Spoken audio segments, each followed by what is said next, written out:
It was late that afternoon, the sun casting long, golden shadows across a deserted street, a quiet corner where crumbling walls and deep, narrow alleys seemed forgotten by the world. I, Leo, walked slowly, seeking a moment of solitude away from the city's frantic pace, and that is the moment I stopped. Near a small pile of rubbish tucked away in a corner, a tiny creature lay motionless. It was a kitten. He lay almost without breath, without a cry, without a struggle.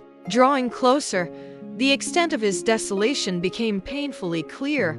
His body was utterly emaciated, skin stretched over bone, his fur matted with dirt, rain, and grime, and his tiny frame bore multiple fresh, bloody scrapes. His small face was pale, and his breathing was nothing more than shallow, weak pulses of air. The kitten was simply waiting to die. My heart seized up.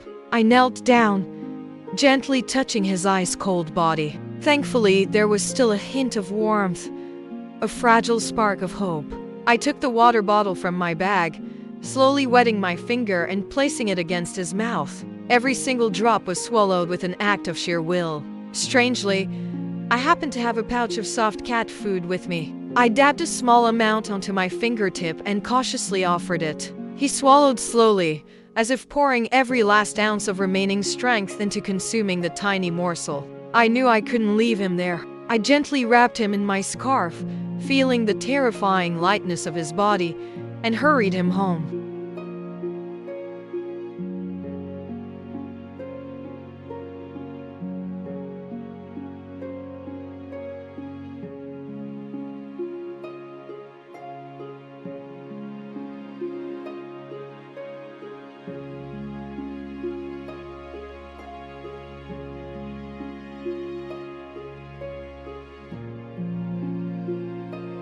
Back at my apartment, I settled the kitten. I named him Cinder, a reminder of his dusty, fragile state, into a warm corner, lined with soft towels and a heating pad.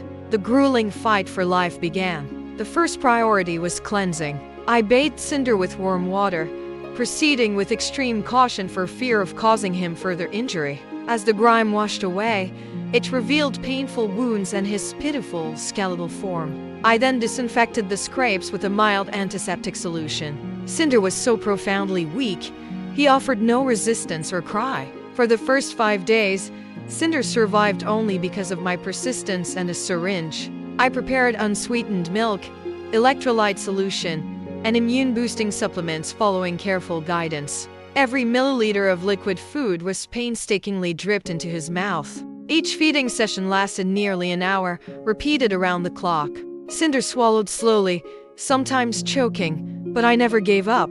For the first 2 days, Cinder only slept and breathed. I constantly monitored his respiration and temperature, terrified he would slip away at any moment. By day 3, the first small miracle occurred.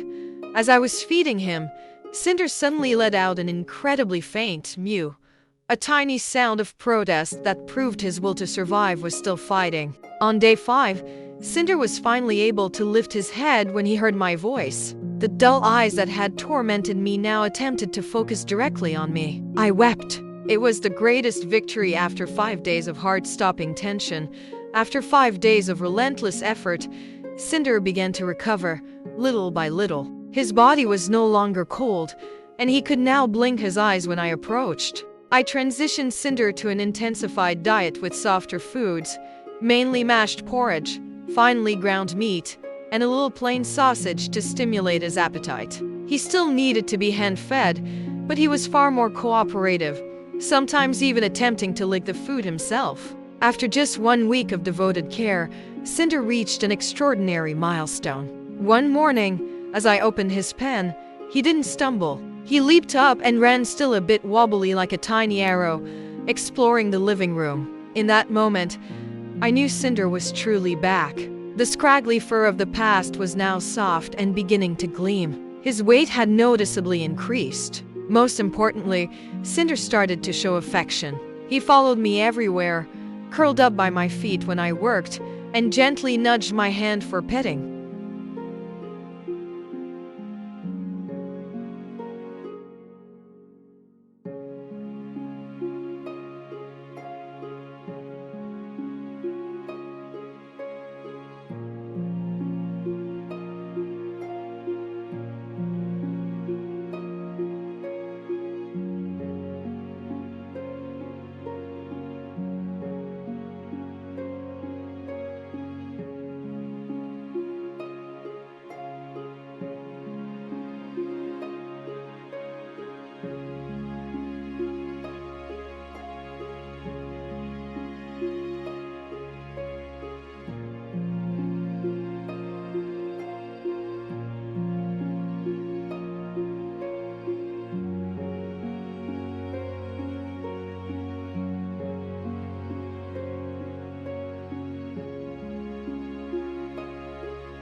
Time passed, and Cinder was no longer the weak kitten abandoned on the sidewalk.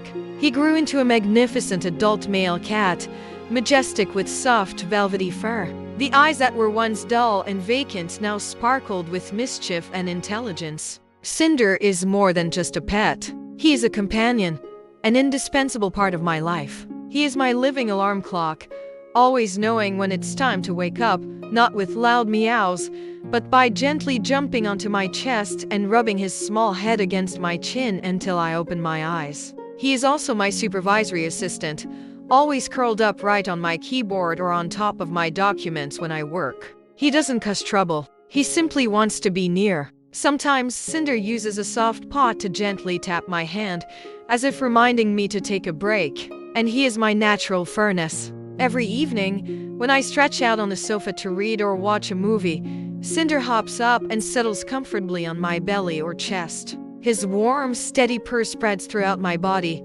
melting away all the day's stress and fatigue. The feeling of having a tiny creature trust and love you unconditionally is an incomparable spiritual therapy. Sometimes, I watch Cinder basking in the sunlight on the balcony, perfectly healthy and full of life, and I recall that fateful afternoon. I remember the coldness of the sidewalk and the desperation in his eyes. The contrast between Cinder in the past and Cinder in the present is a vivid testament to the power of perseverance and compassion. We fought together, and we won together. Cinder did not die. He lived, and not only did he survive, but he brought a new life full of purrs and affectionate headbutts to me too.